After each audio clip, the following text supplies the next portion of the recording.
गेल्या काही दिवसांपासून धरणाच्या पाणलोट क्षेत्रात होत असलेल्या सततच्या पावसामुळे आणि हरणबारी धरणातून ओव्हरफ्लोच्या माध्यमातून सुरू असलेल्या पाण्याचा विसर्ग वाढल्यामुळे जायखेडा परिसरातील मोसम नदीवरील लहान पुलांवरून पाणी वाहू लागले आहे।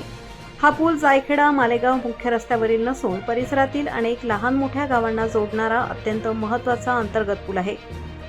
पुलाची उंची अत्यंत कमी असल्याने पाण्याचा प्रवाह वाढताच हा पूल सखल भागात आणि कमी उंचीचा असल्याने दरवर्षी पावसाळ्यात थोडा जरी पाण्याचा विसर्ग वाढला तरी पुलावरून पाणी जाऊन वाहतूक ठप्प होते। त्यामुळे परिसरातील पुलाची उंची वाढवून नवीन उंच पुलाचे बांधकाम करण्यात यावे अशी जोरदार मागणी आजूबाजूच्या सर्व गावातील नागरिकांकडून व शेतकऱ्यांकडून केली जात आहे।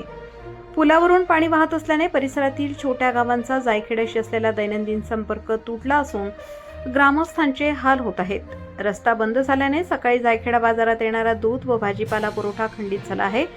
तसेच आरोग्यविषयक आपत्कालीन प्रसंगात रुग्णांना ने-आण करणे कठीण झाले आहे। हा पूल अत्यंत सखल आणि कमी उंचीचा असल्याने दर पावसाळ्यात हीच समस्या उद्भवते। त्यामुळे शासनाने आणि लोकप्रतिनिधींनी या पुलाची उंची वाढवून येथे उंच पुलाचे हाय लेव्हल ब्रिज काम त्वरित मंजूर करावे अशी मागणी त्रस्त ग्रामस्थांनी केली आहे। पुलावरून पाण्याचा प्रवाह वेगाने सुरू असल्याने कोणीही धोका पत्करून पूल पार करण्याचा प्रयत्न करू नये। लहान गावातील नागरिकांनी सुरक्षित स्थळी राहावे आणि प्रशासनाच्या सूचनांचे पालन करावे असे आवाहन करण्यात आले आहे।